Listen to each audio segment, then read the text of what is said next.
can't understand. One thing them see can't understand. What make them a talk about me ambition? Say what make them a talk about me ambition? Come and say some of them a ask me where me get it from. Say some of them a ask me where me. Whoa, we gotta let the beat drop because she start cooking when the beat come in. You gotta let her do the little intro. Hey, here it come. Hey.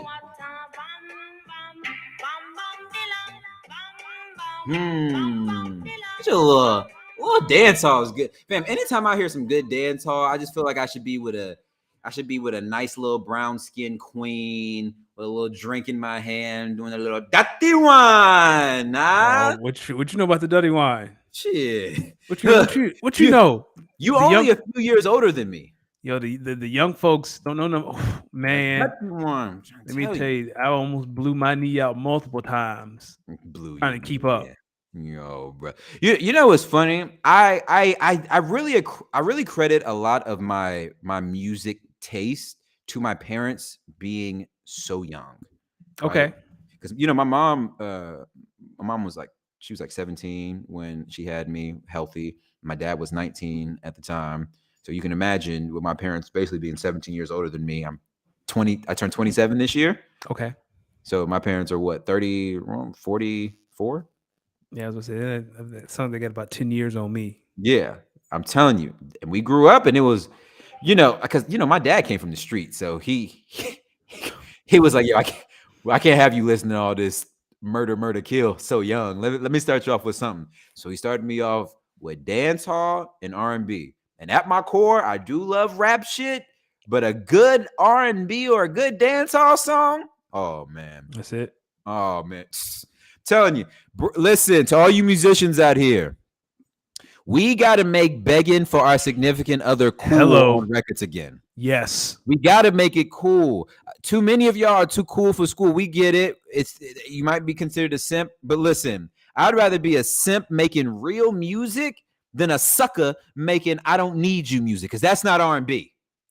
I'd rather be a simp in a warm bed with my lady than a sucker sleeping by myself with some Jergens beside the bed. Talk to me. Hey. And while we're also here, you have messed up my porn consumption. Okay. Let me tell you people why, because just hearing that is a wild statement. Pods ago, my man came up in here and said, why would you want to watch somebody else get boxed? Who said that? You said that. I did not. You said that about porn. And I was talking about strippers. I was not talking about porn. No, you was not saying that. Dog, you said, come on now. Come on, you got to own it. No, I remember you said I don't remember that at all. Now you don't remember. All right, well, I didn't hear it out of nowhere. That shit ain't pop out of thin air. No, man, I can't watch nothing. Not even none of my favorites. No, I mean, Pinky's a little bit washed, but we talking like, Pinky's jersey in the rafters, her cheeks in the rafters. Oh, bro. Listen, if we're gonna talk about Hall of Famers, Pinky's up there. She's like first ballot. She's like John Stockton of the porn game. You know what I'm saying? Would you put Sarah J in the Hall of Fame? Oh yeah, she's like Jerry West. Sarah J's like Jerry West. Like, what are we talking about here? Then let me tell you something. Listen, Elise Ibarra is like Ja Morant. What she can do, you know what? Welcome to the Speak On It podcast. This is episode 99. Great intro. One away from 100. Who wore 99 in their time? Say what? Who wore 99 during their time? I think Warren Sapp wore 99. I think Reggie White. No, Reggie White wore 92. Pretty sure Warren Sapp wore 99. It's funny. It's funny because of Warren Sapp's off the field issues that we don't recognize him as one of the greatest defensive interior defensive linemen ever. You're right. So let's go to JJ Watt wore 99. Oh, shout out to the future Hall of Famer. First ballot Hall of Famer, JJ Watt. You know what's crazy between the NFL and the NBA? You know, I mean, the first ballot NFL Hall of Famers don't have rings. A lot. And that's like very common versus the NBA. Like some people struggle to make first ballot Hall of Fame because of their postseason accolades or lack thereof. It's crazy because I feel like anyone can get in the NBA Hall of Fame. Because it's the basketball Hall of Fame. Yeah. Basketball Hall of Fame. So I don't know. I don't know. I feel like being an NFL Hall of Famer, your probably height was bigger. But as a basketball Hall of Famer, your longevity was better. Yes, I would agree with that. It's so hard to get into the Football Hall of Fame. Yeah. Like, you have to be like that dude. Yeah. To get into Even right now, if you were to just think about players that are playing right now that are for sure first ballot Hall of Famers, you probably wouldn't get past 10. That's a great exercise. Let's give it a shot. We got a couple seconds, so I would say Patty, Aaron.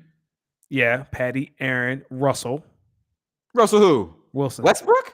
Wilson. Russell. Fuck out of here. He'll be a first ballot Hall of Famer. For what? Russell will be a first ballot Hall of Famer. For what? One ring off of defense and many, many years after that, just stinking up the joint after week 7? Okay. Do you think DeAndre Hopkins? Yes. AJ Green. Too much elite wide receiver play with bad QBs for him not to make first ballot. I think AJ Green is still in Arizona. Do you think he makes the Hall of Fame? Not first ballot. Okay. We're talking about first ballot Hall of Famers. Jason Kelce, Travis Kelce, the two Kelce brothers. First ballot Hall of Famers. First ballot. Julio, if he's still playing, that's first ballot. Yeah, Julio. Mike Evans, first ballot Hall of Famer. Yep. Way too many 1,000-yard seasons in a row. Yep. I don't think he hasn't had a season that hasn't been 1,000 yards. Yep. Between quarterbacks and wide receivers, let's see. Aaron Donald, first ballot Hall of Famer. Yep, Aaron Donald. You know what's even funnier? Name me a running back right now you would say first ballot Hall of Famer. None. They haven't been one since Frank Gore. Yo, people, is it not insane how the NFL completely devalued one entire position by themselves because they simply did not want to pay that position? Insane. There's got to be. I've never seen nothing. They have nobody but the NFL devalued running backs, but the NFL. There's got to be an edge rusher that we're not thinking about, or corner that we're not thinking about. Stephon Gilmore. Yeah, Stephon Gilmore, first ballot Hall of Fame, because he won Defensive Player of the Year and he's a Super Bowl champion. He's a Super Bowl champion. He'll probably get in. That's it. It's hard. No, and we got to be forgetting some offensive linemen in there too. Offensive linemen, of course. Lane Johnson, first ballot Hall of Famer. Yeah, Lane Johnson. What's his name? Trent Williams. Travis Frederick in Dallas, first ballot Hall of Famer. Quentin Nelson in Indianapolis, first ballot Hall of Famer. I'm drawing some blanks here. It gets a little. Yeah, you can think of some centers out here who might be good. David Bakhtiari, I might say. Yeah, David Bakhtiari might be one. I know I'm missing some other centers, but yeah, it's hard. Yeah, I'm telling it is. If you make the Pro Football Hall of Fame, you was one of them dudes. You was that dude. One of them dudes. And shout out to you. If you make the Basketball Hall of Fame, you still one of them dudes. I just think, like, when you think of some of the players, like, put it like this: how many NBA first ballot Hall of Famers are playing? Oh, you can easily get to. I think you easily get to 10 or 15. You can get to 10 just off the playoffs alone.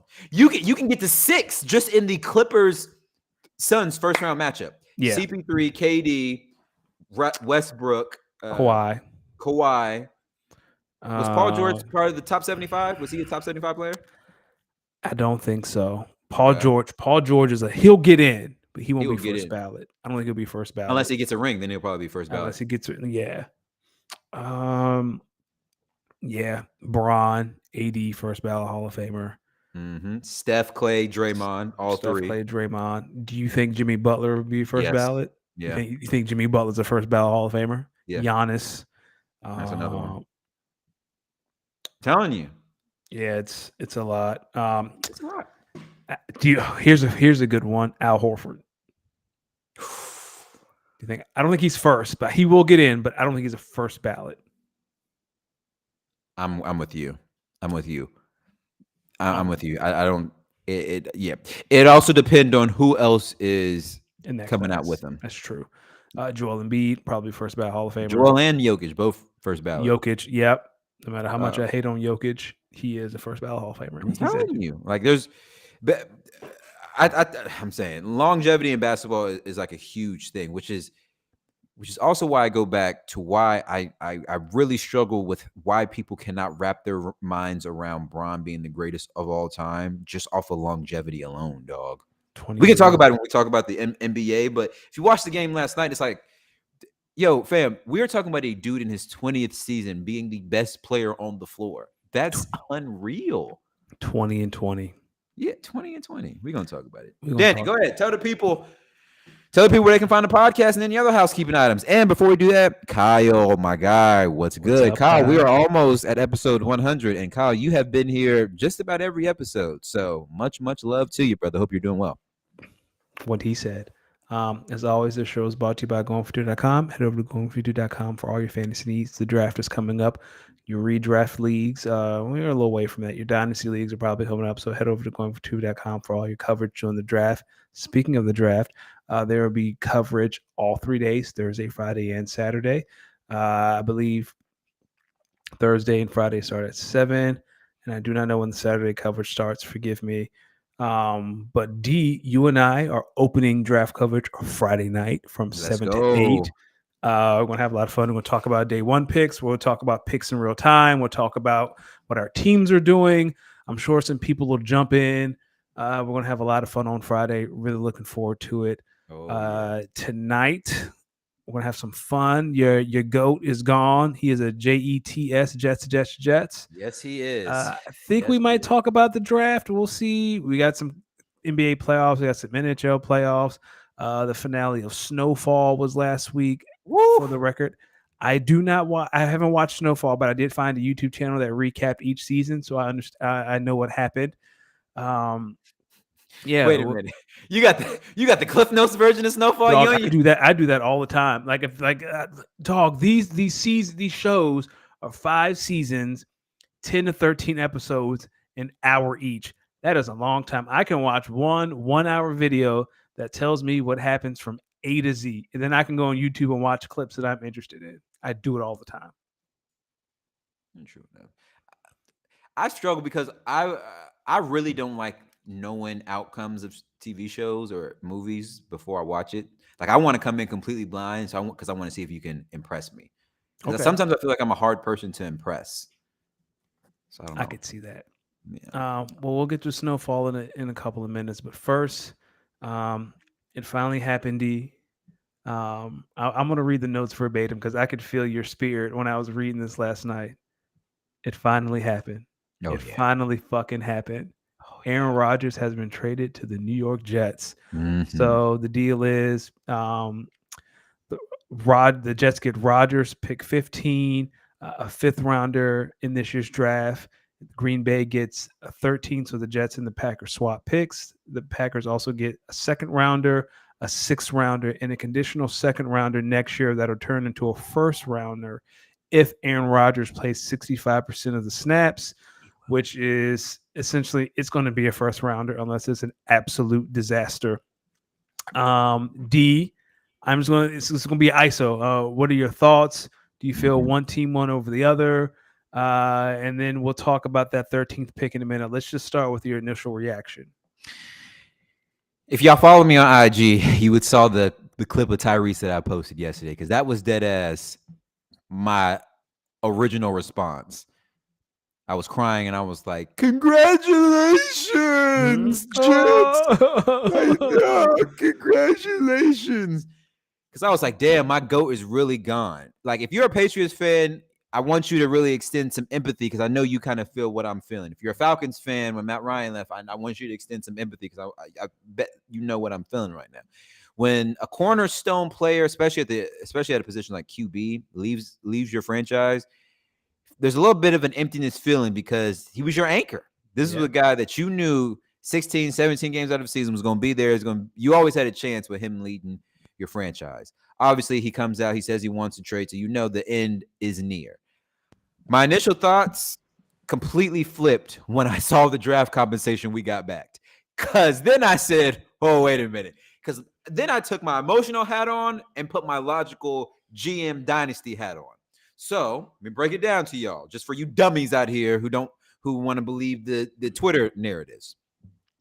You had a 39-year-old quarterback, clearly past his prime, very, very, very on the fence about whether he even wanted to continue playing, comes out and says, not only does he want to play, he doesn't want to play for your team. So you think about that. If you're the Packers and you're saying, okay, well, if he says he wants to play for this team and this team only, this team doesn't have no leverage. We got the leverage because y'all want this trade to happen. Clearly, we can sit back. We'll eat that 50 mil in dead cap space if we have to. Get 50 mil on the bench, but y'all don't want that to happen. So now y'all are going to adhere to our trade. Now, originally, y'all remember when I first heard this, I said, if I'm the Packers, I want your best player. The Packers looked at it and said, well, they're not going to trade their best player because maybe we don't want to take on the contract. But we can definitely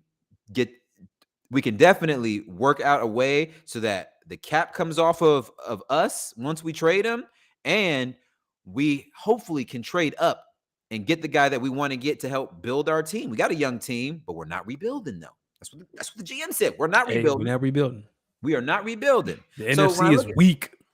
Exactly. So when I look at that, okay, so you trade your aging Hall of Fame quarterback, you trade your first round pick, and you trade a fucking 5th rounder. That's a shot in the dark whether that's going to be a good player or not. You don't know. It could be a special teams player. And in return, you're telling me we get to move up 2 spots in the draft. We get their second rounder and a 6th rounder, and the most important part of the deal, which a lot of you dummies, I'm not going to say dummies, a lot of people out here are overlooking, is the fact of this conditional trade. At worst, it's a 2nd round pick. If you know anything about the Packers in the 2nd round, we don't miss in the 2nd round. And if he plays 65% of the snaps, which he will, if Carson Wentz can play 65% of the snaps that year, Aaron Rodgers can play 65% of the snaps this year. And that 2nd turns into a 1st. So, and on top of that, one other thing. The Jets were worried. The Jets wanted the draft compensation in case Aaron Rodgers played for a year and retired. So we said, okay, if he plays 65% of the snaps, that 1st becomes a 2nd. If he doesn't play 65% of the snaps, if he does, which we think he will, that 65% turns into a 1st rounder. But nowhere in there are the Packers punished if Rodgers decides to walk away after this year. As long as he plays that 65%, it does not matter. Listen, in my opinion, I'm looking at the draft capital we got back. As long as the Packers don't fuck up pick 13, we are going to win. I think we are going to come out in the long run very happy with this trade. Very happy with this trade. Listen, what the fuck are you supposed to do when your best player essentially says he doesn't want to play? You got to trade him. You got to trade him. Yep. Now you have to try to maximize on what you can get for him. I think as long as they don't fuck up with pick 13, we're winning. We're winning. Kyle, thank you. Kyle just said Packers lose the trade if they move up 2 spots to take a tight end. Listen, if they move up 2 spots to take a tight end, Lord, pray for this TV over my right shoulder or my left shoulder if you're watching, because it might be coming down. It might be coming down. I really might hurt this TV if they move up 2 spots to take a tight end. I think the writing is on the wall. If Jackson Smith and Njaba is there, don't even think. I don't care what our wide receiver room looks like. If Jackson Smith and Njaba is there, you take him and you figure it the fuck out from there. Do you think he'll be there 13? I do. Okay. I do too. I really do. I think teams are going to move up because they want quarterbacks. I think a team like the Seahawks, they don't need a quarterback. They really don't need a wide receiver. I think they're going to take a defensive player. They're going to take Jalen Carter, and I'm going to be very upset. You know what I'm saying? There's a team in the 1st round that needs an offensive lineman. They're going to take that. I don't know who's picking at 11. Titans. The Titans. Titans are at 11. What the Titans don't need a wide receiver. They took one last year. So they're either going to take a quarterback. Listen. Oh, that's a good point, Kyle. Kyle said that the Packers will have to trade to get him because Houston will probably take him at 12. I don't know, though, because if Houston doesn't draft a quarterback at 2, like if they like Will Levis, I mean, this is the stupidest strategy I think I've ever heard. We're at 2. There's a guy that we like, but we're going to pass on him because we think we can get him 10 picks later is an awful strategy. Yeah, no, I've never understood that strategy. But it'll work. But that's too much of a risk. If there's a guy, you like him, you take him. But back to the Packers. I'm sorry. No, you're making a very valid point. Listen, I just think to Kyle's point, if the Packers have to trade up to get Jackson Smith Ninjaba, because Houston might be taking them at 12. I'm sitting here looking at the draft capital that we have. Yeah, we have a lot of draft picks this year. Yeah. We could definitely trade a couple of those picks to move up to get Jackson Smith Ninjaba if that's what we really want. I'm saying this. Packers, listen, if y'all fuck up pick 13, then I'm just going to question why the fuck did we even make the trade? Yeah. These other picks, 207, the conditional pick for next year, that's cool. We can figure that out. You cannot mess up pick 13. Like you cannot mess up pick 13. Cal asked another interesting question. Will the Eagles trade back to 13?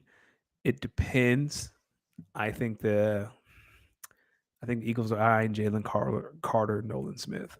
So if Jalen slips past Seattle at 5, Howie's going to be on the phone. If Jalen Carter is gone and Nolan Smith, if they think they can get some Nolan Smith at 13, which they probably could, if Tennessee's 11, Houston is 12, and if Houston takes Will Anderson at 2 or whoever at 2, and they think they can get Nolan at 13, I'm sure they would. Who do you think the Packers take at pick 13? That's a great question. I like the JSN pick. But I mean, like, what do you guys need? What do you guys need, right? Like, you guys need offensive line help. I think we can use a little bit of offensive line depth. We do need some tight end help. I don't think we addressed that at pick 13. I mean, I would say tight end depth, offensive line depth, and then I mean, the Packers are a team that likes taking defensive players. If you've seen, their last couple of drafts, they obviously think they want to lead with defense. I'm definitely okay with taking like another defensive lineman. You can never have too many good defensive linemen. If they take a linebacker, I'm losing my shit. There's no linebacker worth that pick this year. Like either take a monster edge rusher or you take Jackson Smith Ninjaba. I'm on the side of taking Jackson Smith Ninjaba, and because I'm looking at a wide receiver room with Jackson, with Christian Watson and Romeo Doubs, AJ 33 in the backfield, and you tell me if that offense don't sound like it could be something in a few years. It could be something. So all I'll say about the whole Aaron Rodgers to the Jets thing is I feel so bad for Zach Wilson. Like, they have thrown his own teammates. Like, as soon as Sauce has been lobbying for Aaron Rodgers all offseason. And as soon as the trade gets done, him and Breece Hall change their Twitter profile pics to Aaron Rodgers at Cal. And if you're Zach Wilson, you're probably like, damn.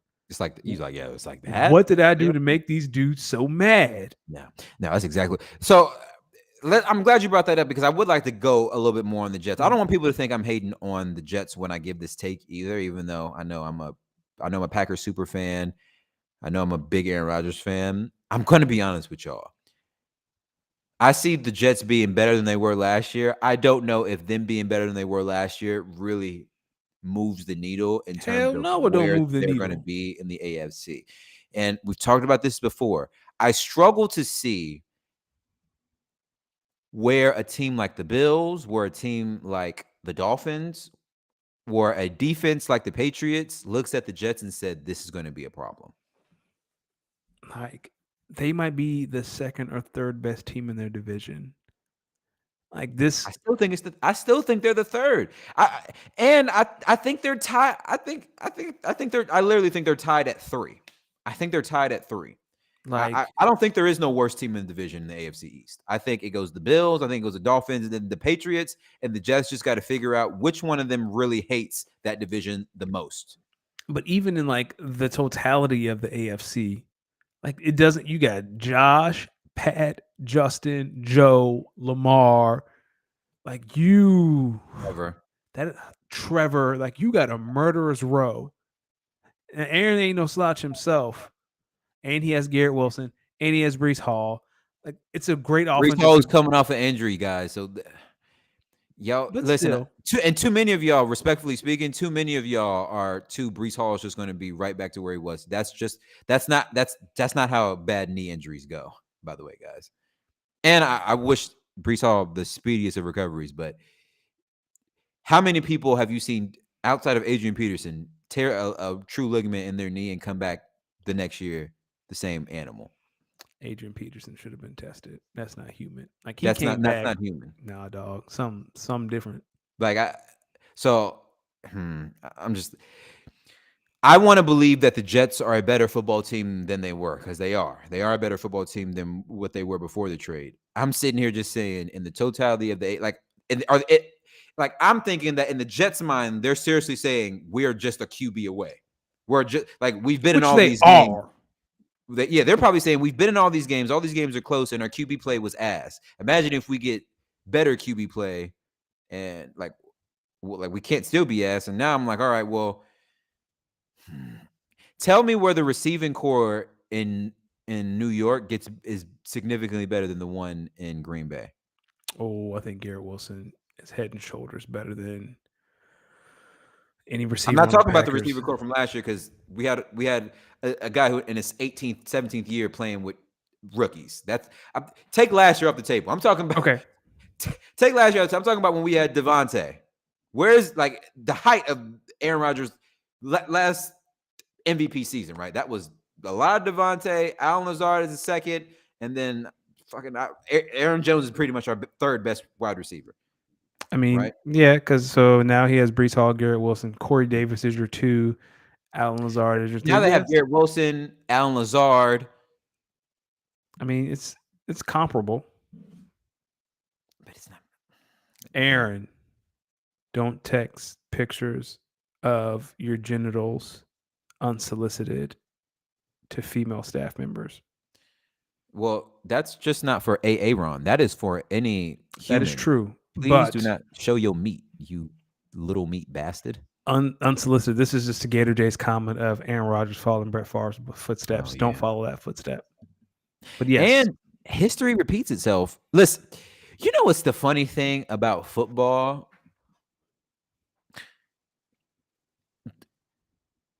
Would you say in football there's such things as super teams? To a degree, it's harder because there's so many positions, and but yeah, I think you can have a low. I wouldn't call them super teams. I would say a team is loaded in football. I would not call it a super team. Okay. So what? Let me say this then. It's impossible. Okay, you know how in basketball, a super team changes the whole dynamic of the league. When KD went to the Warriors, changed the whole dynamic of the league. Rodgers, like in football, there's no such thing as that really happening. It's hard. It's damn near impossible. So with that being said, to all you Jets fans out here that saying this year is the year, Super Bowl or bust, like, I think you got to temper expectations, dog. You know the last Super Bowl or bust team that I saw? The Buffalo Bills. And you know what happened to the Buffalo Bills? They bust. At home, heavily favored. Joe Burrow then came in and put their foot up your ass. Game wasn't even close. There was no doubt who was the better team when it was all said and done. Hey, when Joe Shiesty hit that pass in warm-ups and he turned away and looked at the camera, that was a wrap. And that's why I really, if you're a New York Jets fan, this is not me hating. I'm saying temper your expectations just a smidge. Just a smidge. Gator said that he sees the Packers getting Jackson Smith. Gator D is on the same page as you that the Packers are getting Jackson. I think so. I think so too, because like, what the fuck did you move up 2 spots for? Like, yeah. Like either you're going to take the best defensive lineman available, which I'm okay with, or you're going to take the best wide receiver available in Jackson Smith. I don't even see where else they would take that pick. I'm with you. Take an offensive tackle. Hey, you got to protect Jordan Love. Don't get. I never get upset when offensive linemen get first round picks. Never. You went through the trenches. Then I would say, why not take the Jets' best offensive lineman? I mean, the Packers got the best deal they could have possibly gotten, considering the circumstance. Don't listen. You can find offensive line depth if you need it. You cannot find star wide receivers everywhere off the market. That's true. That's just my thoughts. I mean, you're right. You're right. I as someone who is a Howie Roseman disciple, I'm a very firm believer. Like if the Eagles took an offensive tackle at 10, we don't need an offensive tackle, but I get it. Yes. Yeah, like certain positions, it just makes sense to just draft for depth. Offensive and defensive line just makes sense because those are usually positions that get hurt the most and the quickest. So We'll see. we'll Ready to see. talk a little basketball? Let's 'Cause do it. now Let's it's time. talk to the Eastern Conference. So last night, Jimmy Butler dropped, was it 55 or 56. 56? He dropped 56, and now the Heat have a 3-1 lead over Milwaukee. The Celtics lead the Hawks 3-1. I don't think anyone is shocked there. They can close the series tonight. I think they're playing right now. Sixers sweep the Nets. No one was surprised about that. They're waiting the winner of Boston, Atlanta. And the Knicks, the New York Knickerbockers, are up 3-1 on the Cavs, and they play tomorrow night in Cleveland. D, out of the teams that are still playing, who punches their tickets to the next round? Was there any team that's won or lost in the East that's surprising you? Ooh, okay. Let's start with that second question. Any teams that won or lost since we last spoke, since we last recorded, that surprised me? I think I got to start after last night. Milwaukee. What the fuck is going on? Like, what is going on? Listen. So I found out I was chatting with one of my homies last night about Phil Jackson. I'm gonna bring this full circle. Okay. Chatting with one of my homies last night. He's a Laker fan too. We're chatting about Phil Jackson. And we're chatting a little bit about some of Phil Jackson's old coaching philosophies. And Phil Jackson used to believe he used to believe in not calling a timeout when teams are going on a run, because he always said that one, basketball is a game of runs, and two, usually when runs like that happens, the team players got themselves into that hole, and so he'll take a timeout when it's clear the bleeding needs to stop, right? Okay. But like, he wouldn't, like, when a team really starts going on like a 6, 7, 8-0 run, he's not just going to call a timeout, because basketball is, as he says, a game of runs. And while I do understand that, sometimes you got to stop the fucking bleeding. Sometimes you got to stop the bleeding. Now, why are you mentioning Phil Jackson in a conversation about the Milwaukee Bucks, Darius? I'm going to bring this back full circle. I'm right here with you. So last night, I watched Coach Budenholzer try to do his best Phil Jackson impression. This is the problem, Coach Bud. You have one ring. Phil Jackson has a lot more. A lot more. You see one dude quite literally willing his team to win. Nobody else is even scoring. It is literally one guy who has basically said, this team's not going to lose. At some point, you have to call a timeout. Yes. When I found out after the end of the game, he had 3 timeouts left. Crazy. And he didn't call one. You realize that all he has to do is call one timeout, get his team together, let the crowd settle down a little bit, then tell his team, yo, let's just get back into our half-court offense, and let's try to just grind this one out and use the clock. Still didn't call the timeout. So listen, the Milwaukee Bucks have me very, very just shocked, because I think me and you were talking, it should be a foregone conclusion that it should be Milwaukee versus the winner of the Celtics and the Sixers to who's going to go to the NBA Finals representing the East. Now I'm like, there's no way. Okay, let's just say the Bucks are going to win Game 5 because they're at home, their backs against the wall. How the fuck are y'all going to come to Miami and win that Game 6? The Dallas Giannis got a bad back already.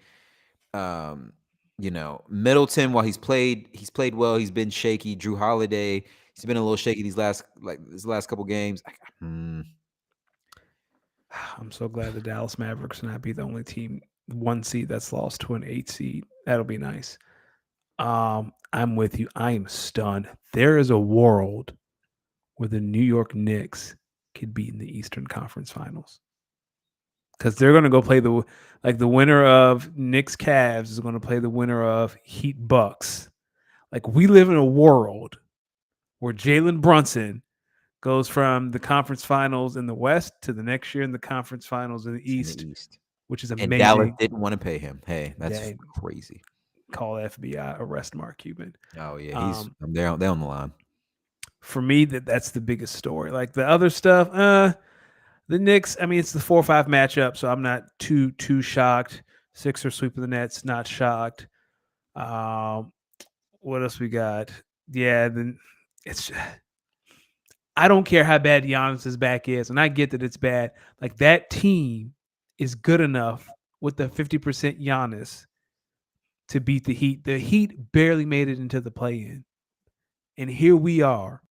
They're one game away from knocking out the number 1 overall seed in the playoffs. Crazy. Like do we have a conversation about Giannis? No. Ain't no conversation to be had about Giannis. He's solidified. He's stamped. I think yes, he is. I think after this year, like depending on the outcome of this series, I think if you're a fan of the Milwaukee Bucks, you really got to ask yourself about Coach Bud. You really got to ask yourself about Coach Bud. We should have been talking about Bud, but he won that. He's got a ring. When you win a ring, that gives you a few years of leeway. But before he won that ring, stuff like this happened to him all the time. And then he won that ring, and we've backed off. But we back, baby. We back, Coach Bud. I would say some other thoughts that I had going back to the Knicks. Listen, man. Knicks, if y'all end up playing the Heat next round, I want y'all to know it is not going to be as sweet as y'all think it is. I see a lot of Knicks fans saying y'all just going to walk all over the Nets. I mean, not the Nets, the Heat. If they end up knocking out the Bucks, I'm gonna let y'all know now. Listen, the Heat are not the Cavs. They show up to play, and they're very well coached. Y'all not getting that shit off. Can we have a Donovan Mitchell conversation?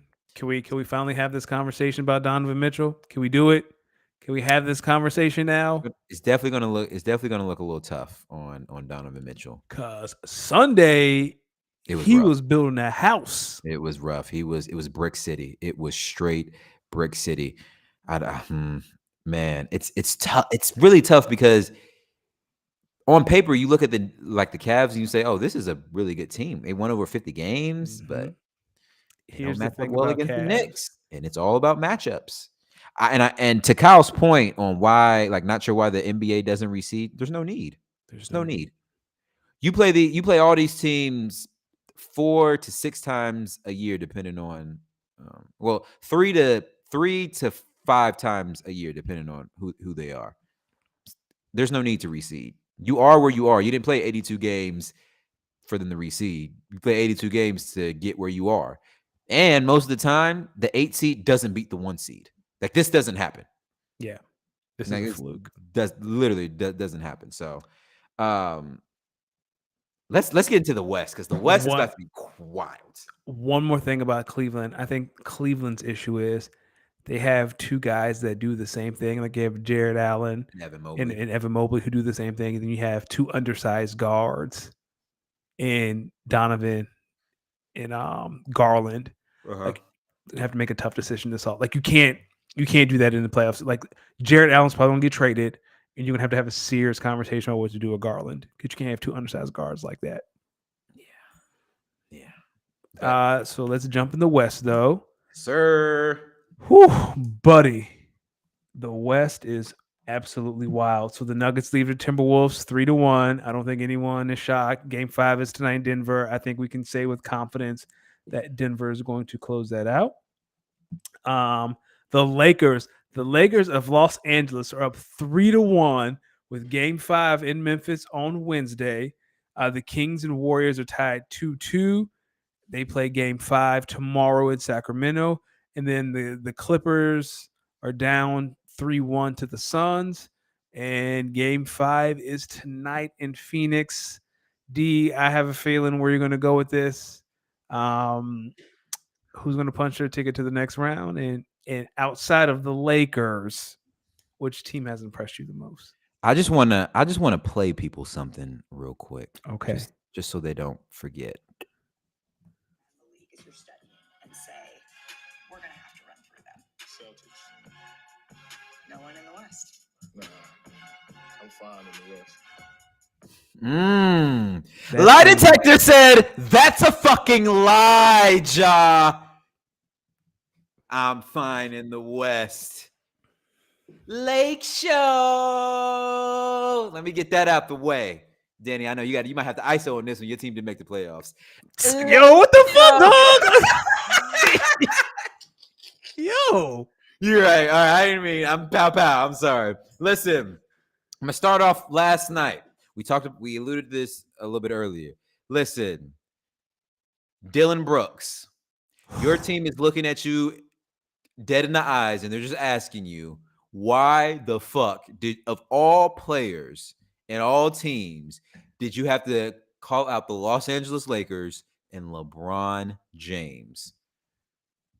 He only went to 8 straight finals. He's only the all-time leading scorer in the regular and postseason. I don't respect anyone till they give me 40. Then he gave you 20 and 20. The Grizzlies are in trouble. Let me tell you how I know they're in trouble. Last night was not the best game I've seen the Los Angeles Lakers play. Matter of fact, it was a frustrating game by all stretches of the imagination. And we still pulled that one out. That's just telling me not only are the Lakers the better team here, Memphis, as young as they are, they're still struggling to learn how to win in the playoffs. Let me tell y'all something. The Sacramento Kings and the Memphis Grizzlies got 2 of the worst draws as 2 and 3 seeds that you could possibly ever imagine. Imagine, people, you are the 3 seed and you just broke a 15-plus year playoff drought to get the defending champions first round. Imagine you're a second-seeded team. You've won over 50 games, and you draw LeBron James and Anthony Davis and the Los Angeles Lakers first round, 3 years removed from them winning their last championship. And then you have the audacity to say, yeah, that's who I want. I want LeBron. Yeah. Listen, it's really tough because between the Grizzlies and the Kings, you have 2 young teams that everyone was very excited for them to meet. And they just thought that because their teams, respective teams, are just running through teams in the regular season, that they were just going to be able to run through these veteran championship winning teams that have been here before, played in the playoffs, and know what it's like to make adjustments, to have time between games to rest bodies. They're in trouble. Sacramento still has a chance. It's 2-2. I think the Warriors got them figured out, dog. It's the best out of 3. You right. And 2 are in Sacramento. Let me tell you why I think what I'm thinking right now. I think that game 4 win, 1-point win, I think that hurt some souls in Sacramento. Yeah. That's the type of game you lose, and it's in the back of your mind. But the other team, they're chomping at the bit. The Warriors are literally saying, we didn't play our best game and we still beat them. Let's go to Sacramento, put together Warrior-like basketball, and make them have to come back to San Francisco to try to continue their season. That's crazy pressure. That is like that pressure in itself with Sacramento, knowing that if we do not lose this, we got to go back to Oracle or the Chase Center and try to beat them there. That is crazy pressure. Not all teams know how to deal with that. I know there's some Sacramento teams that are currently shitting their pants right now. That's tough. That's a tough position to be in for a young team, first time in the playoffs and in a 15-year playoff drought. They have nothing to even go off of. They just got to go out there and hoop. They don't know what they don't know. Yeah. For me, it's Anthony Edwards. You deserve better. Oh, God, yes. You deserve better than your power forward. With Jamal Murray by his damn self out there. What the fuck is Cat and Rudy out there doing? Rudy gave you 19 the other night. I think that's all you can expect out of Rudy. Like, if I get over 15 from Rudy, 15 and 10, that's a good night for Rudy. Karl Anthony Towns, my brother, stop shooting the threes. Like, you are 7 foot. Go get some boards. That man turned. You know, he needs to play with Tom Thibodeau. Like, Thibs would end that in a heartbeat. Oh, you shooting a 3? Run some suicide. Run till you don't want to shoot ever again. Thibs will run that man into the dirt. I don't ever want to see you shoot a 3.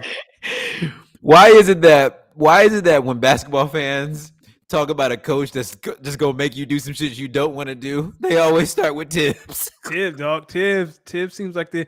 Or you know what? Like, can you imagine Cat in Miami with Spoelstra and Pat Riley walks downstairs and sees Cat shooting threes and is like, "Yo, what the fuck are you doing?" Yeah, Pat walking over there, Pat walking up to Eric Spoelstra and saying, "If I see him on that perimeter taking more than 2 a game of these, me and you're gonna have a problem." I don't think he would have to have that conversation with Eric because Eric would be in the same boat. Yeah, you right, Pat. You motherfucking right. Listen, He gonna get his big ass on that block. He here to get rebounds. and you know what? This is where I think the regular season really throws people off. Minnesota had a winning record against winning teams in the regular season, losing record against losing teams in the regular season. Mm-hmm. Now they can't get a win versus they I mean, they're probably going to get gentlemen swept by the Nuggets. A lot of the Nuggets, who were the 1-1 seed that everyone was like, these guys are sweet. Like Jokic walks out there and sees Carl and is like, "Oh, it's food. Yeah, We good over here." He over there like he looking at Rudy Gobert like, yeah, you doing all this yipping and yelling talking about defense, brother. I got 40 on you. What are you I talking got about? 40. Like- An easy 40. Jokic does make it look easy. I will say that. Like you look up and it's like he has how many He points? does. Yeah, no, his game, it don't look like he's trying. Next thing you know, he got 15, 10, and 7. He was like, excuse me? Like I remember the other game, he had like 11 in the first quarter. I was like, where the hell he get 11 points? Oh man. I'm about to put on my Republican hat. I hope you're ready. I hope you're ready. I feel like you about to know where I'm going. Steve Ballmer, get your money back immediately. Don't listen, Steve Ballmer, send them a PO to pay you back. I know Steve Ballmer, between the Mets and the Clippers, he is sitting there wondering how fucking hard is it to win a championship in pro sports, and why can't none of these teams that I paid billions of dollars for seem to do it? The Mets fizzled out, couldn't stay healthy, fizzled out. But the Clippers, dog, I know he's sick as hell. So Son, listen, let me paint the picture for everyone who may not be as knowledgeable. So Steve Ballmer is the owner of the Clippers, also owns a few other sports teams. Back maybe like 3 years ago, when Kawhi, it was the big summer of free agency. mm-hmm. Kawhi Leonard basically held the Clippers hostage. He told them, if y'all don't go out and get Paul George, I'm going to sign with the Los Angeles Lakers, and y'all are going to be very upset because y'all are going to continue to be the laughingstock of the NBA. So guess what the Clippers go out and do? They go out and sign Paul George and Kawhi Leonard, and everyone trade for Paul George. They gave a king's ransom for Paul George. You're right. He They was gave up the king's ransom for Paul George, including Shai Gilgeous-Alexander, who was this year nominated for Most Improved Player. Want to let that be known. So they send Shai to OKC, get draft picks. They get Paul George and a few other, maybe they got a few players back with that. Son, during this time, they have been to one conference championship. They lost that conference championship. They have blown a 3-1 lead. Yep. Maybe they've blown the 3-1 lead to the Mavs. And this year, they're likely going to get the gentleman swept to a Phoenix team that after game 1, everyone was saying there's no way in hell the Clippers could lose to this Phoenix team, even though Phoenix has Kevin Durant. That's how great Kawhi Leonard looked game 1. That was also the same game that Kawhi Leonard supposedly injured his knee, sprained his knee, tried to play through a game 2. And now look at him. No Paul George, no Kawhi Leonard. And now you're asking a team led by Russell Westbrook. Respectfully, he's a first ballot Hall of Famer. I'm not going to put no dirt on his name. Led by Russell Westbrook. Now you're going to ask Russ to lead you versus KD, D-Book, DeAndre Ayton, and CP3, and ask him to go win a playoff game on the road. Good luck. Good fucking luck. Steve Ballmer, I'm going to tell you right now, look for this summer. If you hear some headlines about the Clippers looking to explore trade options, it is true. That's not a rumor. That's true. Steve Ballmer wants his money back in blood, and I think he's getting to the point where he's ready to blow this team up. And if I'm the GM, I'm ready to blow this team up too. So that actually puts us in a great spot so tonight, our quick hitters, we're doing something a little different, play a little game, big deal or no deal. So we'll read a topic, and you tell me if it's a big deal or no deal. The first topic was Kawhi and his sprained knee. It sounds like to you is a very big deal about Steve Ballmer. The Clippers can't catch a break. we're on the same page. It's a big Yep. deal. I'm with you. Steve Ballmer is going to call someone to see if he can trade either Paul George or Kawhi or both, because this is the 30 in a row. Ooh. Now I got a question for you. If Okay. you had to choose one, who are you shipping? If I can get anything for Kawhi, if I can get, Thank you. That's if I can the get same thing anything I'm for saying. Kawhi, like if I can get anything for Kawhi, I'll take it. Like if I can, because the thing, like at least Paul George make an effort to play in the regular season. Like Kawhi does all this load management. He takes every break you can to be ready for the playoffs. And again, like this is like, I'm not knocking him for being injured because you can't help that. Like I'm not saying that his injury isn't valid. Like I'm not saying that, but I'm just saying like from that perspective, we give him every break possible. And then he comes in like he balled game one. It's like, yes, this is why we did it. And now he's hurt and he's done for the year and you're going to lose in the first round. I was talking to my father about this. I was like, Dad, Steve Ballmer, between the two of them, that's 400 M's. 400 M's. No 400 M's on the court during playoff time. Crazy. That's the thing. After game one, you know what you remember the narrative after that game one? Oh, I was there. Everyone was literally like, Kawhi can take all the time off in the regular season he needs if he can come to the playoffs and play like this, gets hurt first game. Dog, that's in. And like, I understand Steve Ballmer. If he comes back, yeah, I'm not doing this again. I can. Nope. What's the next one? I'm sick. let's. You talked about it earlier. Phil Jackson said that the social commentary from the bubble has kept him from watching the NBA for the past couple of years.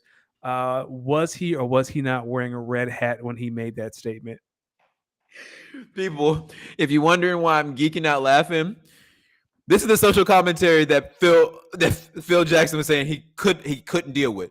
He was talking about back in the bubble when the NBA had Black Lives Matter on the court.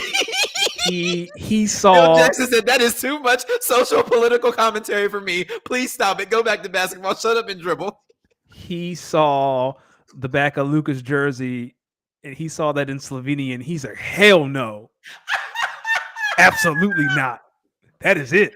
Son, I read that. I said, Phil Jackson, Black Lives Matter. That made you stop watching basketball. Phil Jackson, let me tell you something. If that's too much social political commentary for you, I know you can't watch the NFL. They got racism in the end zone. But Phil Jackson remembers the days when David Stern was like telling Allen Iverson, "You look too much like a thug. Pull your pants up." And Phil was probably, "Yeah, tell that boy pull up his GD pants." What makes me laugh is, you remember in The Last Dance when they did the Phil Jackson episode and they made him out to look like a hippie who loved everybody? So you know what? There's a clip that's resurfaced of Scottie Pippen on Dan Patrick's show. And Scottie was kind of like underhandedly saying that Phil was low-key racist. And Dan was like, "So you're calling Phil Jackson racist?" And Scottie was like, "Yeah." He was like, "Yeah, I am." Like because at first, when I first read the comment, I said, "Oh, he must be talking about like some of the comments made by like, Jaylen Brown about like, when some players like actually talk about the shit, that's what I thought he was talking about." And I was like, in a way, maybe I can understand because maybe, he wants to keep. He said, he was talking about the Black Lives Matter on the court. I couldn't believe it. I said, how can I concentrate on the game when these my blacks man saw LeBron do that LeBron, he saw LeBron and AD run the pick and roll over Black Lives Matter and said, "Nope, stop it right now. Stop it right now." Do you think Phil Jackson refers to black people in plural form? Like, do you think he says the blacks? Oh, God. I'll take it a step further. Not only does he call them the blacks, he's definitely getting off you people in practice. Yes. What do you people think we're doing here? What do you think you people are here? What do you think you people are here to do? What do you think you people get paid to do? Oh my God, I know he got that off. Yeah. What do you think he said to Kobe when he asked him, when Kobe said, "Yo, can we play some rap music during practice? Like, can we keep the energy up?" Oh man. He said rap music. Yeah, I know a little Bobby Caldwell. How you feel about that? He said, "We can play some Elvis." But no, we will not be listening. He's probably like, "Oh, you want a little hip hop? Yeah, I got a mixtape by Frank Sinatra." Oh, I got that new Big Willie Smith album. Yeah, put that on. Oh man, yo, you remember that scene in The Last Dance when what artist was Michael dancing to? Oh man, with the headphones on. Oh my, it was like a country artist. Yeah. Listen, if I come to find out that Michael Jordan and Phil Jackson got similar taste in music, it's gonna make a lot of sense why Mike told everyone, "Yo, I'm not playing if Phil Jackson is not my coach." It's all making sense now. It's all making sense, dog. Yeah, what if you found out that when Mike made the statement about Republicans buy shoes too, Phil Jackson just came out, dapped him up. Yeah, dog, you right. I'll take it a step further. He got that from Phil. that was a Phil Jackson line. That's smooth, the Phil Jackson line. Hey, Phil tapped him like, "Yo, Mike, you making a lot of money off these shoes. I know they're mostly for inner youth, the inner youth, but Republicans buy them too. You don't have to discount them." You know how that conversation went, Mike, buddy. I get it, man, but those commercials with Spike Lee, he's doing a lot right now, and then you gotta know, man, like Republicans buy sneakers too, right? Do the right thing is really charging. Oh my God! Listen, hey yo, yo. Jay said Mike tucks his shirt into his jeans.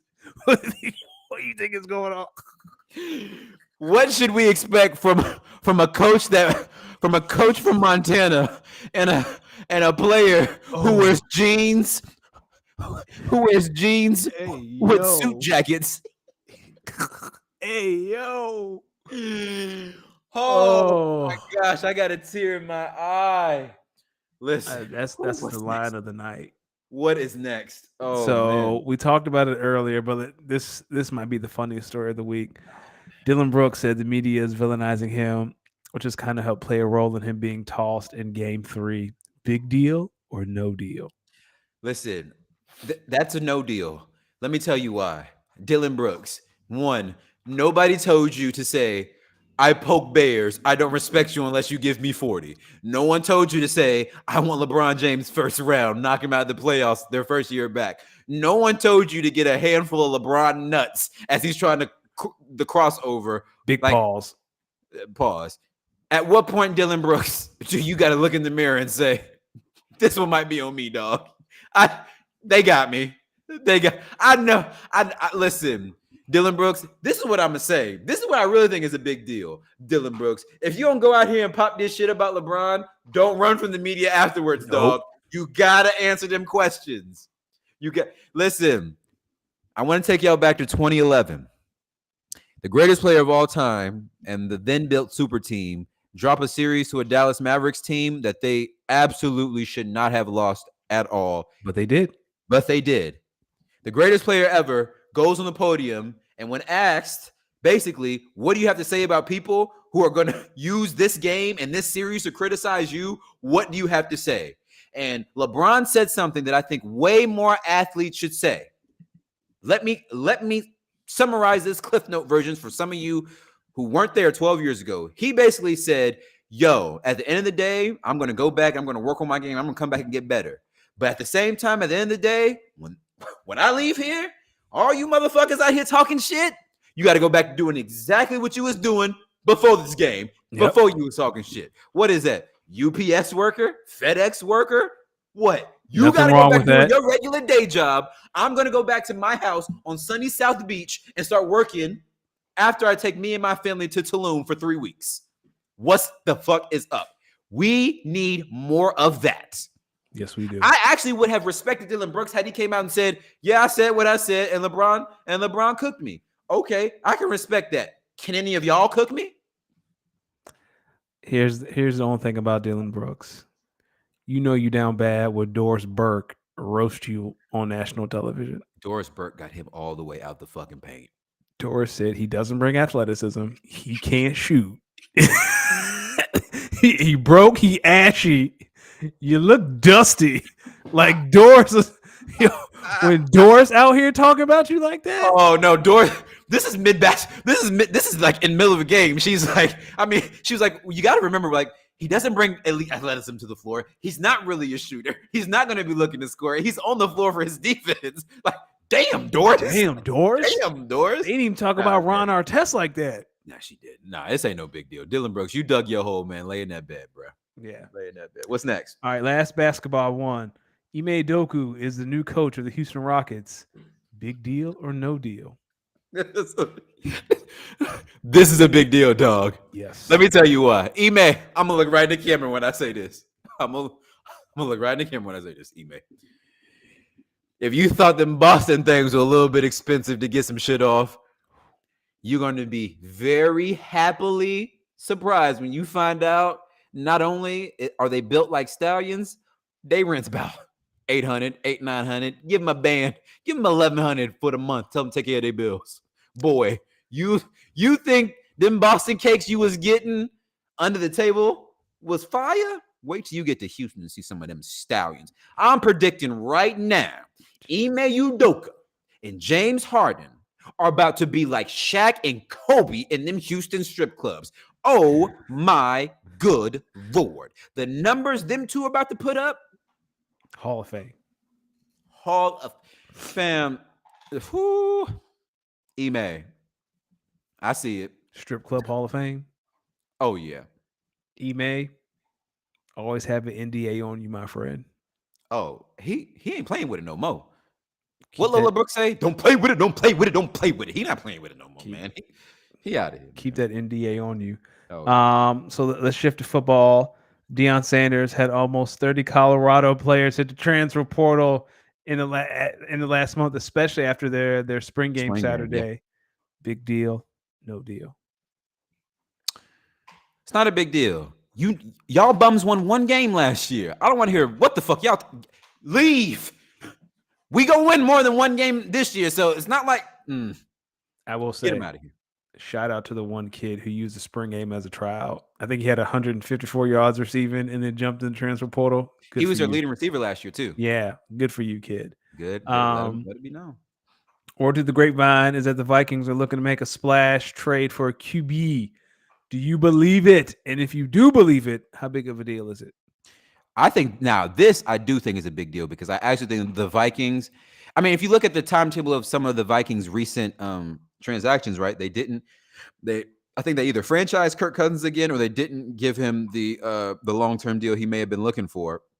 It makes a lot of sense that they're probably looking at Kirk Cousins saying, yo, dog, you came in the league when Andrew Luck was drafted. That was 11 years ago. Mm-hmm. You've been a good serviceable quarterback, so we know that you probably have one, maybe 2 more years, good years left in you. Will Levis, you sir are a Minnesota Viking. Which fits. I'm with you. It does fit. We know what Kirk Cousins is. We know he can get you only but so far. If you aren't in contention for Super Bowl, you aren't really relevant. It's a big deal. I see the Vikings as well. They picked up Jefferson's 5th-year option this year. I think next year, hopefully, they did. Start. Yeah, they picked it up today. Renegotiate, get that man his money. And when we can give that man the money he deserves, is a rookie quarterback on a rookie deal. You watched the Tank Davis, Ryan Garcia recap. I'll give you the ISO. I saw the highlights, but I'm not a big boxing guy, so I'll leave it to you. So you saw the knockout punch? Yes, right in the ribs. I think that was more of a liver. I ain't gonna hold you. It was a liver or it's right in that area. Listen, I saw some people basically say they were kind of underwhelmed. Listen, round 2 told me all I need to know. First round, Ryan Garcia, he had a lot of adrenaline. So he came out, he was trying to get aggressive on him.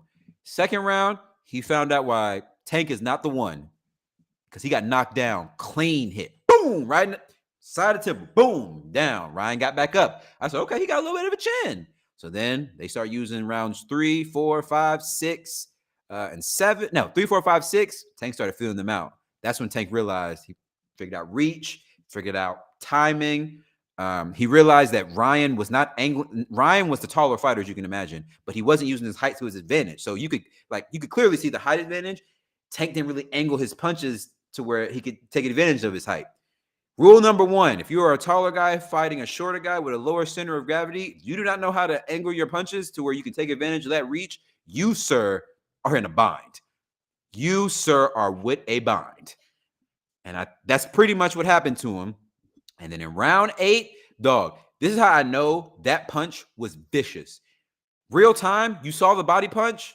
It was like, oh, that's a good body punch. But you did not think that was one of them shots. When Ryan took that step back and he thought about it, immediately went to a knee. Immediately went to a knee and said, "No, I'm good. That's it." I saw a lot of y'all out here saying he threw that fight. It's how I know a lot of y'all either have not met someone who has fought a lot of people and can give you some game about this, or if you've never fought someone, because ask a fighter which one they'd really take. The hardest face punch the hardest punch to the face or the hardest body punch. They're taking that face punch 9 times out of 10.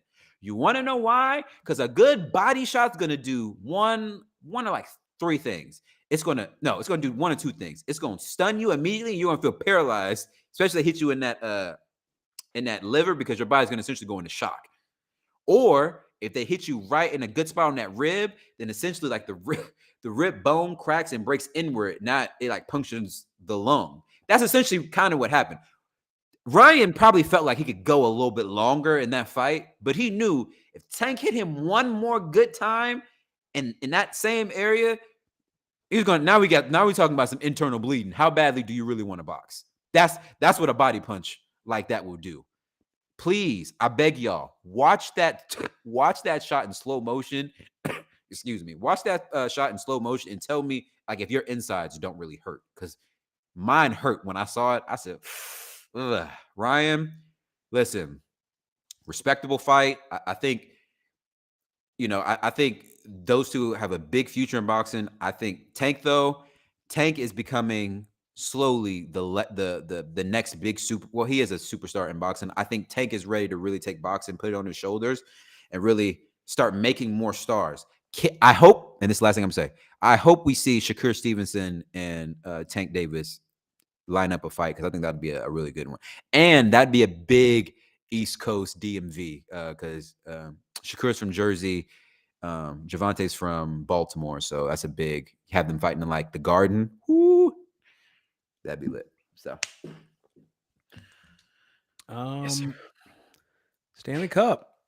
Before we get into the Stanley Cup, yeah. I like Kyle mentioned if we want to discuss dynasty trades. Yes. I think we should. I think all right, let's abandon everything else and talk about dynasty trades. Yeah, outside of Snowfall. Yes. So, as most of you may or may not know, Danny and I are in a 10-team dynasty league. And in 11 days, so Sunday, May 7th, we actually have our rookie draft. 3-round draft, 10 teams. I can see that over the last week, especially leading up to the actual NFL draft on Thursday, there's been a lot of movement. I've seen a lot of trades go through. I see a lot of people trying to push trades through. I'm fairly confident that, behind the scenes, there's a lot of people working to get trades done. Yep. As a commissioner, I like this time of the year. I like seeing some of the trades that are coming through. I'm trying to do my absolute best to avoid saying trades are good or bad, because I think as a commissioner, I'm starting to realize my voice kind of has a little bit of power in our league, because people actually respond to me and like they be looking, and because I'm obviously the commissioner. So I try to stay fair in trades. I've been liking a lot of the action that's been going on. I want to highlight a trade that recently happened between Danny and Kyle, because I really like this trade for both teams. So, Danny, I'm going to say the trade, and I'm going to let you kind of talk about how you and Kyle got into this. So, Danny receives tight end Greg Dulcich from the Denver Broncos and pick 203 in this year's draft. And Kyle gets TJ Hawkinson. I'm not going to lie. I love this trade for both of you. I thought this was a really good trade for both of you. Oh, brother, here they come. Here come the Jets fans. Jets, Jets. What's good, Dominic? But yeah, Danny, I'm going to be honest. I really like this trade for both of you. I think Kyle, after the down year last year, if I'm right, I think Kyle is basically pushing some chips on the table and saying, I think this team can contend this year. I think for you, Danny, I'm looking at what you're trying to do. I think you're saying, let me build some depth and try to build behind the horses that help me win a championship. And while also picking up a few draft picks, because I think you're trying to get your Howie Roseman on and build on what you have. while also building up draft picks? Because I think you're trying to make a big splash trade. Like, I really think you're trying to make a big splash trade with all these draft picks that you're trying to get. I'll let you talk to the rest of it, though. So that trade, Cal sent it to me. It took me a second because I love TJ Hawkinson. TJ helped me win a championship last year, but you're right. I have a lot of depth at tight end. Before he got hurt, he was doing okay. I think he'll be fine. And you're trying to get him for me, and I'm really thinking about that now too because I don't know if I'm going to do that deal because I'm really leaning heavily on him right now. The draft picks, you're right. I'm a big believer in flexibility. I value flexibility, whether that's through draft picks with roster spots. So right now I currently have 5 draft picks, 3 in the first round. I wanted to jump back into the second round, and I was able to do that, and it's a high second round pick. So that was the deal sealer for me because I had 3 first, none in the second. Now you got got to have the last pick in the third. I have 3-10. So like I really wanted to jump in the second round, preferably early in the second round. So like now my top 4 picks, like I can get some real game changers that can make a difference this year, but also as I move forward. And that could potentially include a top tier tight end or a good tight end in this class. It just depends on how the board falls. I can make a splash trade, but I'm not desperate to make one. Like I'm not going to no one's going to be out here ripping me off because I have 3 first round picks and a high second. Like if someone wants to do business for a high caliber player, I'm open to doing business, but at the same time, I am not desperate to do business. So that you have was Josh Allen. So I mean, I easily can see Stephon Diggs in your line of sight if that's something you're interested in. He is. I've thought about Stephon Diggs. I know he's a little bit older, and I don't want to I want to contend now, but I also want to think about the future because he's getting older. There are some people with some receivers that I've reached out about, tested the waters, and they think they're just going to rip me off. They're asking for like 104. No, like 104 for 104. It better be Jamar or Jetta. What about Tyreek? Or do you want to do this on air? No. You sure? Tyreek's not moving anywhere. I say don't tempt me with Tyreek because I ain't gonna play with you. Tyreek's not moving anywhere. He's my cornerstone. He's like my cornerstone wide receiver. Okay, don't play with because I made a run for Kyle Pitts last night, got denied. Like everyone wants 104 and 104. Like 104 is for Jetta or Jamar. That's it. Or AJ Brown. I feel like you would take an AJ Brown. I already have Devontae. Oh yeah, that's true. Okay. So like that's it. Like 104 is mine. Like 104 is not going anywhere unless it's for Jamar Chase or Justin Jefferson deal. Yeah, I like the trade. I really like what you and Kyle are both doing. I think Kyle confirmed that he is trying to win this year, and I'm correct. He also said he's looking through his dynasty portfolio. He had 0 shares of TJ Hawkinson and wanted to get an elite tight end. I don't blame you at all. I'll say this too, Kyle, 104 is potentially on the table for CeeDee Lamb. Potentially. I'm a commissioner. I'm just here to commission. I will say this. I also want to highlight another trade made this week, and that was I believe it was between myself and Kyle. I think me and Kyle yes, we did. So last week, I know me and Kyle on air, we're trying to maybe work out a deal. I hit up Kyle weeks ago, interested in Sky Moore. Took us a lot of negotiating, a lot of deal offers. Kyle, I'm going to be honest with you. I really like our deal too. So I received Sky Moore and pick 309, which was originally Gator J's pick. And I gave Kyle your second round pick, which was 210. That I got in the Deontay Johnson, Mark Andrews trade last year. I'm going to be honest. I like this trade for both of us for a couple of reasons. I'll talk about my end, and then I'll talk about why I think I like this for Kyle. So for me, I wanted a piece of the Kansas City wide receiving core because with Juju gone and seeing how their offense moved in their postseason run, particularly in the Super Bowl, I definitely see Sky Moore having a bigger impact on the Chiefs offense. And I also I couldn't seem to be able to get Justin Ross from the guy who had him. So I wanted to get some sort of Chiefs wide receiver core that's not Travis Kelce.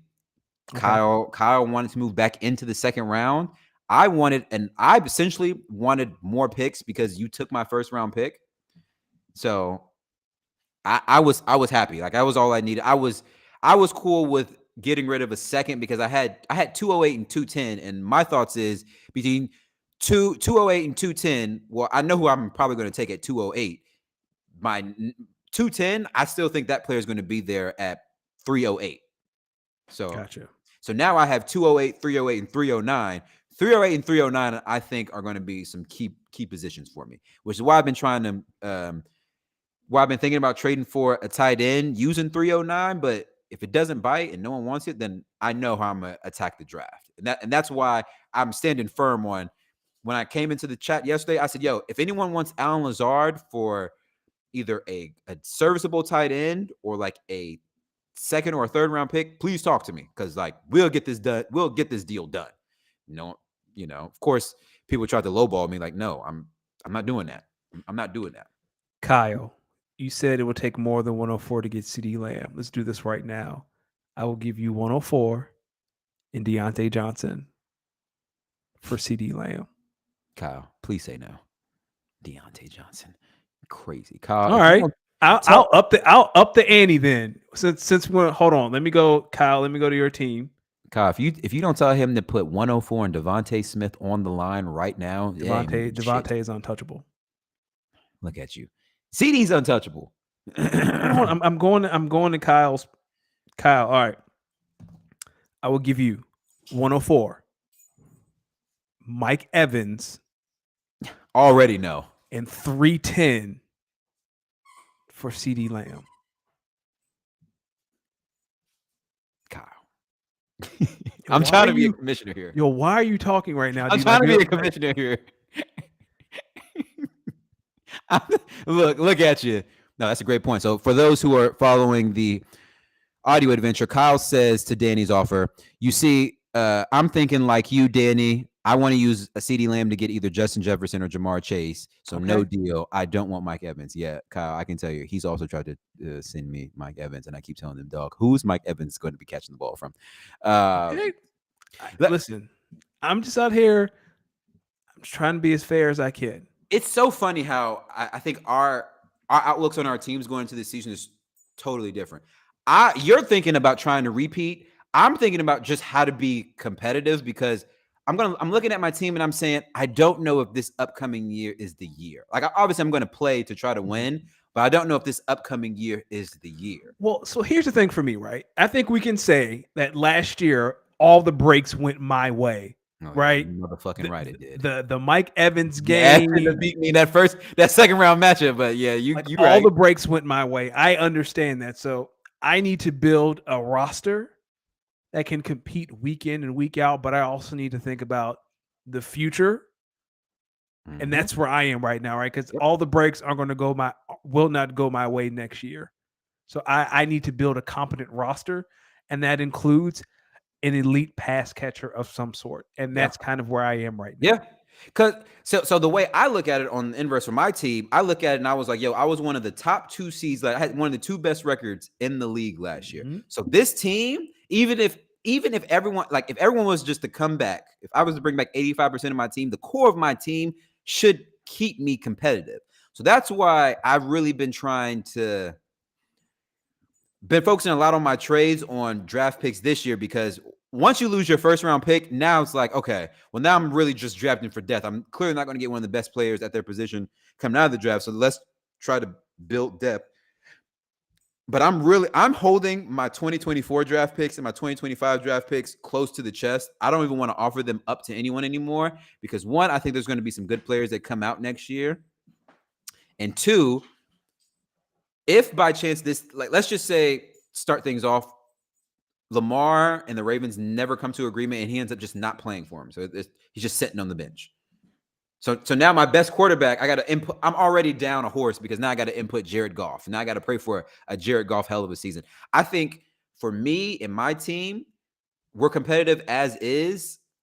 We're like the Colts the way I look at my team, we are the Colts the year after they traded Andrew Luck, or the year after Andrew Luck retired.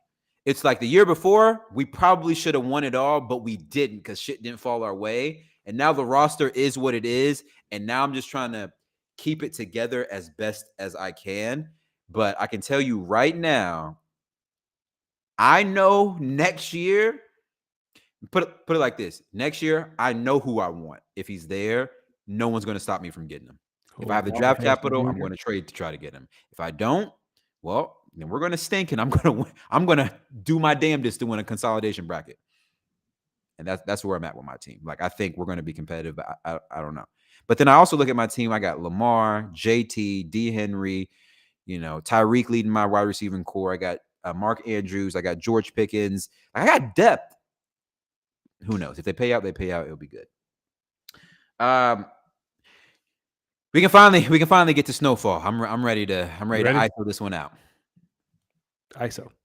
Listen, folks, especially to my African American brothers and sisters out here. Every so often there comes television shows that are so culturally impactful and important that when the series finale comes, it's a cultural moment. And you always kind of remember where were you when X series ended? I remember where I was when I watched that last episode of Game of Thrones. I remember how mad I was watching that last episode of Game of Thrones. Gave me a lot of PTSD. That is my favorite show ever. And to end it like that, I'm still mad at him. So another one of my favorite shows in Snowfall, when you hear that it's the last season, you start getting worrisome because you want to just make sure they're ending the series off right. I want to start by saying I want to salute the writers of Snowfall for coming back this sixth season and really closing a lot of holes and really ending this on a really, really good note. That series finale was so gut-wrenching and so realistic. It was so realistically gut-wrenching, I should say, that I knew it was a good series ending. Okay. That is how you end a series of that type of show. Obviously, when you end like a sitcom, you're likely going to end it on good terms or someone's going to be moving. But when it comes to like these shows, especially like drug trafficking focused shows, the ending, there should never be a good ending in any of these. There should literally never be a good ending. This ending was so real, like gut-wrenchingly realistic. The more I thought about it, I couldn't poke holes in how this ended. I couldn't poke holes because it was. So like when a show, like when you be like sick as hell for how like the main character, that's when you know the acting was superb, the writing was superb, the character development was superb. There was a lot of good character development in this, particularly this last season. I really, really want to just take my hats off because this was what a hell of a way to end a series. Franklin Saint will go down as one of my favorite all-time TV characters, right up there with Tony Soprano. Man, and it's really something because when it comes to these drug trafficking like shows, you find yourself rooting for the main character, but you also know they are a piece of shit. Yes. When you watch The Sopranos in your heyday, in your prime, you couldn't tell me that you didn't look at Tony Soprano like, yo, dog, you a dope dude in a way, but you are the devil. Yes. Oh, I hated Tony. Like every time, I hated Tony. Really? Hated. There was nothing endearing about Tony to me. He was a racist. He was a terrible husband. He was low key. Well, he wasn't. Like he cheated on his wife. Like there's nothing. Like when I know we don't know how The Sopranos ends. It's up to the viewer. But I was so excited at the thought that someone was coming to kill Tony. Like I hated Tony. Really? I hated Tony. I hated everyone in that show except Meadow. No. What type of crack is? I'm not even going to. I hated bookmark that because I'm going to come back to you on that one. I'm going to come back to you on that one. Everyone but Meadow. Dog, they all suck. Carmela, I could have given you. I would have been like, yeah, I ain't like Carmela. Fam, what was your beef with Chris? Chris was a snake. What about what's What's slick haired guy with the slick hair? His right hand man. Paulie? Paul, not Paulie, the other one. Oh, the strip club owner. Yes, with the nose. He killed Christopher's girlfriend. Son. She was a rat. I get it. Thank you. What the fuck did you think he was about to do?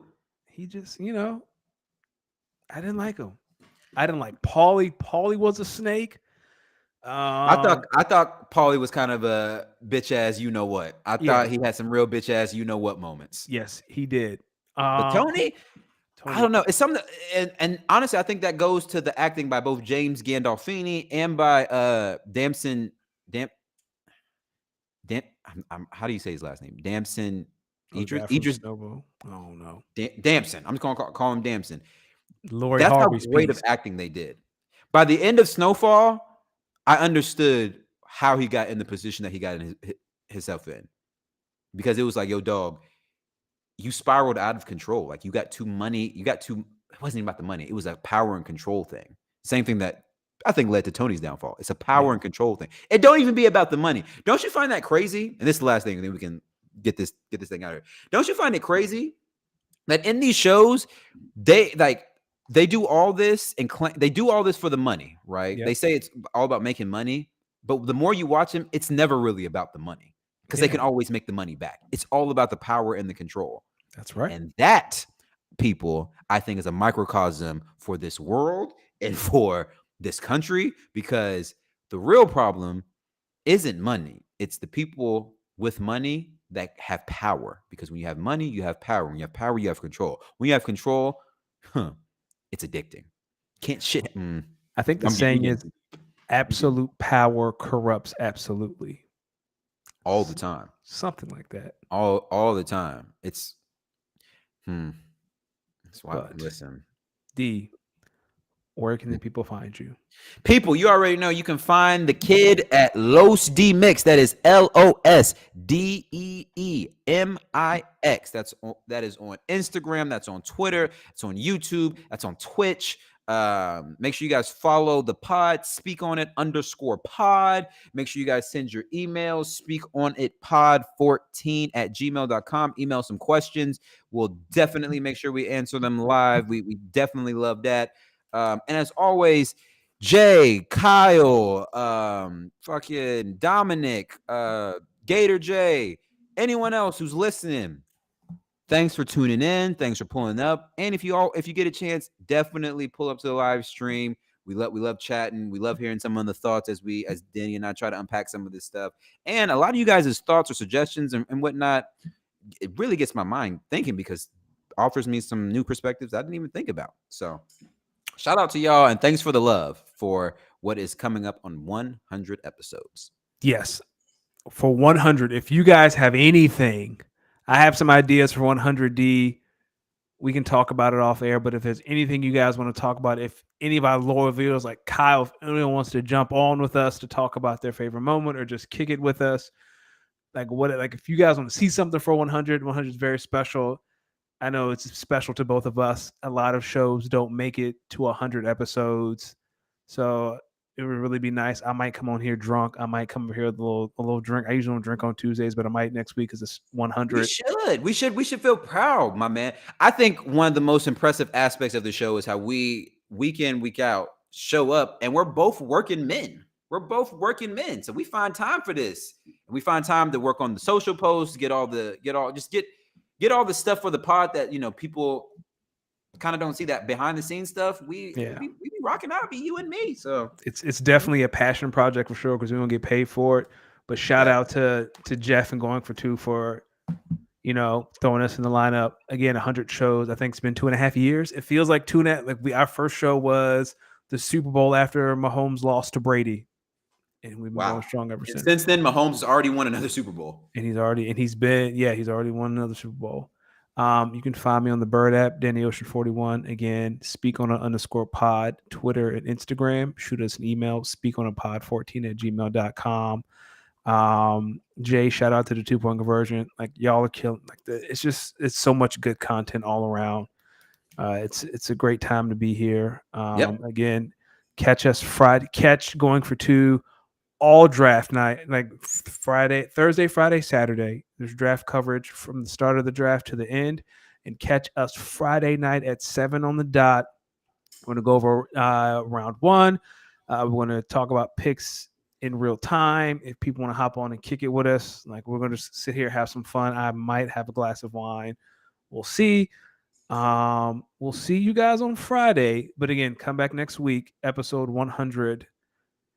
Hopefully we can do something special. Can't wait for can't wait for old Will Levis to be taken number 1 overall, and Carolina just pulled the whoop-de-doo on every fucking body. Hey, yo, what are the odds of that? Like if like the odds are high, I might put a couple dollars on that because that would be hilarious. Apparently, Will Levis has actually kind of been telling. I've read a report that Will Levis has been letting some people know that the Vikings are potentially going to trade up to go get him.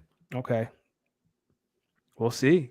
Fam, I'm gonna tell you right now, if the Vikings trade with the Texans, like trade up with the Texans at number 2, so they can take Will Levis at number 2, I promise you, if the Packers don't go so hard to take Jackson Smith and Njaba at 13,